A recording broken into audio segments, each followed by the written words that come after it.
Sir ಇದು ಘನಜೀವಾಮೃತ ready ಮಾಡಾಕ ಜವಾರಿ ಆಕಳ ಸಗಣಿ ತಂದಿವಿ ಸರ್. ಜವಾರಿ ಆಕಳ ಸಗಣಿ ತಂದು ಇದಕ್ಕೆ ಘನಜೀವಾಮೃತ ಮಾಡ್ತೀವಿ ಸರ್. ಇದು ಯಾವ ಪದ್ಧತಿಲಿ ಮಾಡ್ತೀರಿ ಘನಜೀವಾಮೃತ ಅಂದ್ರೆ?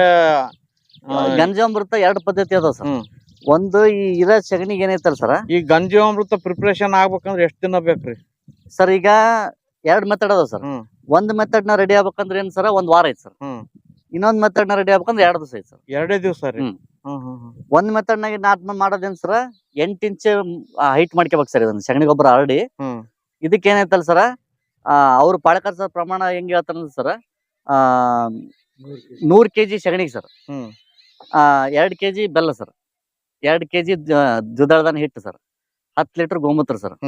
ಇದನ್ನ ಅಷ್ಟು ಹಾಕಿ ಮೇಲೆ ತಳ ಕೈ ಆಡಿಸ್ಬೇಕು ಸರ್. ಚೆನ್ನಾಗಿ ಕಲ್ಸ್ಬೇಕು ಸರ್. ಆ ಉಂಡಿ ಇರೋವೆಲ್ಲ ಒಡೆದು ಕೈ ಆಡಿಸ್ಬೇಕು ಸರ್. ಕೈ ಆಡಿಸಿದ್ಮೇಲೆ ಇದನ್ನ ಒಂದ್ 6 ದಿವಸ ಸರ್ ನೆಳ್ಳೊಳಗೆ ಮುಚ್ಚಿಡ್ಬೇಕು ಸರ್. ಅದು ಮಲ್ಟಿಪ್ಲೈ ಹಾಕವ್ ಸರ್ ಬ್ಯಾಕ್ಟೀರಿಯಾಸ್. ಅದು ಮಲ್ಟಿಪ್ಲೈ ಆದ ತಕ್ಷಣ ಅದೇನ್ ಮಾಡುತ್ತೆ ಸರ್, ನಾವು ಅದನ್ನ ಉಂಡಿ ಮಾಡಿ ಹಾಕ್ಬೋದು. ಈ ಘನಜೀವಾಮೃತ ರೆಡಿ ಆದ್ಮೇಲೆ ಸರ್ ಉಂಡಿ ಮಾಡಿ ಗೋಣಿ ಚೀಲದಾಗ ಸ್ಟಾಕ್ ಮಾಡ್ಕೋಬಹುದು ಸರ್. ನಾವು ಒಣಗಿಸಿ ಬಿಸಿಲ ನೆಳ್ಳೊಳಗೆ ಸರ್, ಈ ನೆಳ್ಳೊಳಗೆ ಹಾಕಿ ಒಣಗಿಸಿ ಸ್ಟಾಕ್ ಮಾಡ್ಕೋಬಹುದು ಸರ್. ಗೋಣಿ ಚೀಲದಾಗ ಸ್ಟಾಕ್ ಮಾಡ್ಕೊಂಡ್ರ ನಮಗೆ ಗಿಡಕ್ಕ ಜವಾರಿ ಆಕಳದ ಗೊಬ್ಬರ ಈ ಮಳೆಗಾಲದಾಗ ಯೂಸ್ ಮಾಡ್ಕೊಳಕ ಅದು ಬರುತ್ತೆ ಸರ್ ಉಂಡಿ. ಆಮೇಲೆ ಇದು ಏನಂದ್ರೆ ಇನ್ನೊಂದ್ ಮೆಥಡ್ ಏನಂದ್ರೆ ಸರ್, ಈ ಸಗಣಿ ಗೊಬ್ಬರನ ಹರಡಿರ್ತೀವಲ್ಲ ಸರ್, ಇದಕ್ಕೆ ನಾವು ಜೀವಾಮೃತ ಅವಲ್ಲ ಆಲ್ರೆಡಿ 8 ದಿವಸ ರೆಡಿ ಮಾಡ್ಕೊಂಡಿರ್ತೀವಿ ಸರ್. ಆ ಜೀವಾಮೃತ ಏನ್ ಮಾಡೋದು ಸರ್, ಡೈರೆಕ್ಟ್ ಇದಕ್ಕೆ ಹಾಕ್ಬಿಡೋದು ಸರ್. 2ನೇ ಮೆಥಡ್. 2ನೇ ಮೆಥಡ್ ಇದು ಡೈರೆಕ್ಟ್ ಹಾಕಿ ಕೈ ಆಡಿಸ್ಬೇಕು ಸರ್. ಮೇಲೆ ತಳ ಕೈ ಆಡಿಸ್ಬೇಕು. ಬೇಸ್ ಚೆನ್ನಾಗಿ ಕಲ್ಸಿದ ನಂತರ ಮೇಲ್ ಗೋಣಿ ಚೀಲ ಹಾಕ್ಬೇಕು ಸರ್. ಒಂದು ಗೋಣಿ ಚೀಲ ಅವೈಲೇಬಲ್ ಇಲ್ಲಪ್ಪ ಅಂತಂದ್ರ ತೆಂಗಿನ ಗರಿ ಬರುತ್ತೆ ಸರ್, ತೆಂಗಿನ ಗರಿ ಹಾಕ್ಬೇಕು ಸರ್. ಬಟ್ ಏನಂದ್ರೆ 2 ಮೆಥಡ್ಗೂ ಮಳೆ ನೀರು ಬೀಳಂಗಿಲ್ಲ ಸರ್. ಮಳೆ ನೀರು ಮಾತ್ರ ಬೀಳಂಗಿಲ್ಲ ಸರ್. ಇದು 2 ದಿವಸಕ್ಕೆ ರೆಡಿ ಆಗುತ್ತೆ. 48 ತಾಸನ ಘನಜೀವಾಮೃತ ರೆಡಿ ಆಗ್ಬಿಡುತ್ತೆ.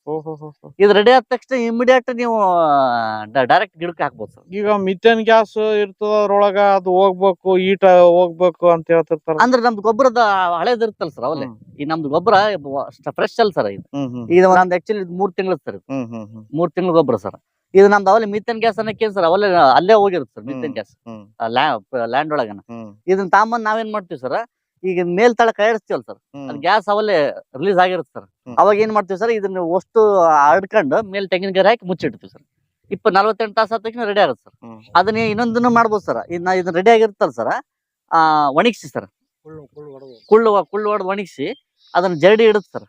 ಪೌಡರ್ ಮಾಡಿ ಗೋಣಿ ಚೀಲ ತುಂಬಿ ನಾವ್ ಒಣ ಬೇಸಾಯದಾಗ ಎತ್ತಿಲೆ ಗೊಬ್ಬರ ಚೀಲದಾಗ ಚೆಲ್ಬೋದು ಸರ್. 6 ತಿಂಗಳ ತನಕ ಎಕ್ಸ್ಪೈರ್ ಇರುತ್ತೆ ಸರ್. 6 ತಿಂಗಳೊಳಗೆ ಬಳಸ್ಕೋಬಹುದು.